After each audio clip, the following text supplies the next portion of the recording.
Princess Margaret, sister to Queen Elizabeth II, was no ordinary royal. She was totally different from what the typical royalties looked like. While her sibling ascended the throne, Margaret took to legendary status in high society, leaving a trail of broken hearts, empty champagne bottles, and shocked courtiers with her style. Born on August 21, 1930 at Glamis Castle in Scotland, Princess Margaret Rose was destined for a life of royalty, luxury, and controversy. As the younger sister of Queen Elizabeth II, she lived in the spotlight from birth, captivating the public with her beauty, charm, and rebellious spirit. Even as a child, Margaret's personality diverged from her more reserved sister Elizabeth, yet they were super close and looked out for each other. She and her sister Elizabeth enjoyed swimming and were often seen playing piano together. The princess received her education at Buckingham Palace and later moved to Windsor Castle during World War II for safety. While Elizabeth was more reserved and sophisticated, Margaret was fond of making the most of her time. Her difference from her sister from an early age were the signs about how she would become a captivating figure for the whole world. As Margaret blossomed into adulthood, her rebellious spirit and love for the finer things in life began to truly shine. In the 1950s, the princess blossomed into one of the world's most famous socialites, and her lifestyle was the true example of luxury and glamour. She was often seen at the most exclusive parties, rubbing shoulders with celebrities, artists, and dignitaries. But it wasn't just her nights that were filled with extravagance. Margaret's mornings were equally modern. Picture this: breakfast in bed at 9 a.m., followed by 2 hours of lounging, listening to the radio, and smoking cigarettes. It wasn't until 12:30 p.m. that she would finally rise, kickstarting her day with a bracing vodka pick-me-up. Talk about living like royalty. Even Margaret's wardrobe was the envy of fashionistas worldwide. She reportedly packed a wardrobe worth $10,000 for a single week-long trip to the United States in 1965. It was quite an astronomical sum for the time, yet her extravagance was not limited to food and clothing. The princess was known to demand motorcycle escorts for even short trips, like the journey from Kensington Palace to Waterloo Station. Intrigued by the glittering world of royalty? Smash the subscribe button and become a part of more such stories.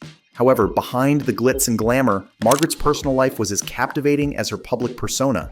In the early 1950s, she fell deeply in love with Group Captain Peter Townsend, a royal equerry.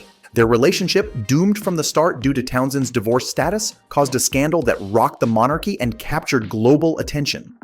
In 1955, Margaret publicly renounced her plans to marry Townsend, a decision that garnered her worldwide sympathy but left her heartbroken. This episode marked a turning point in Margaret's life, cementing her image as a tragic romantic figure. But the princess wasn't one to wallow in heartbreak for long. Though her first love ended in disappointment, Margaret's romantic journey was far from over. In 1960, Margaret married photographer Anthony Armstrong Jones in a lavish ceremony, the first royal wedding to be televised. Their honeymoon was a 6-week extravaganza aboard the royal yacht Britannia, costing an eye-watering $115,000 at the time.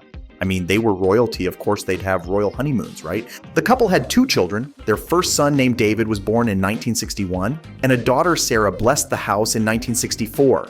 It all sounds perfect, however. Their marriage was far from a fairy tale. Both Margaret and Armstrong Jones engaged in public affairs, leading to a separation in 1976 and divorce in 1978. This was the first royal divorce in 400 years. It was yet again the rebellious nature of Margaret that kept her from abiding by the rules.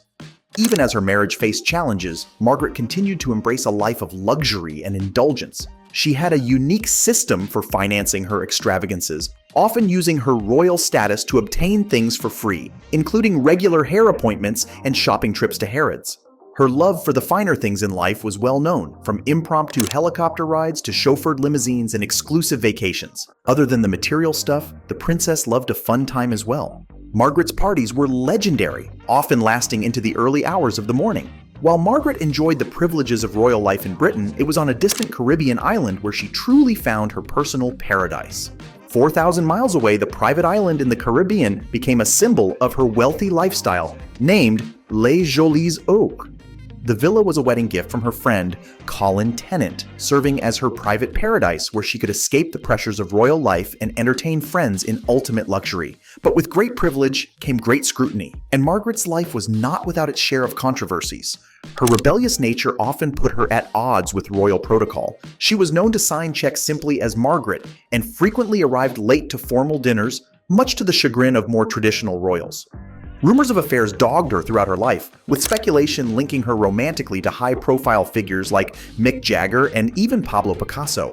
While many of these rumors were likely exaggerated, they added to Margaret's reputation as a royal rebel. Her heavy smoking and drinking habits were also a source of concern, with the princess known to smoke up to 60 cigarettes a day, a habit that would eventually take a severe toll on her health. As the years passed, the price of Margaret's luxurious lifestyle and habits began to take its toll.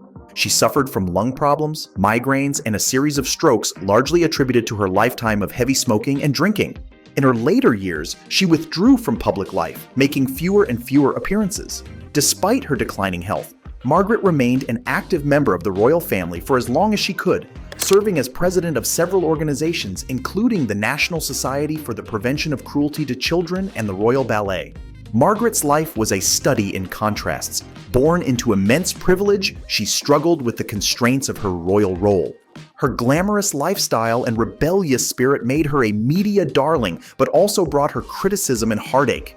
Throughout it all, Margaret remained unapologetically herself, witty, charming, and fiercely independent. She pushed the boundaries of what it meant to be a royal in the 20th century, paving the way for future generations to carve out their own paths.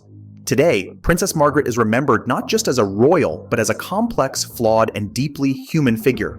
Her life serves as a fascinating glimpse into a bygone era of royal glamour and scandal.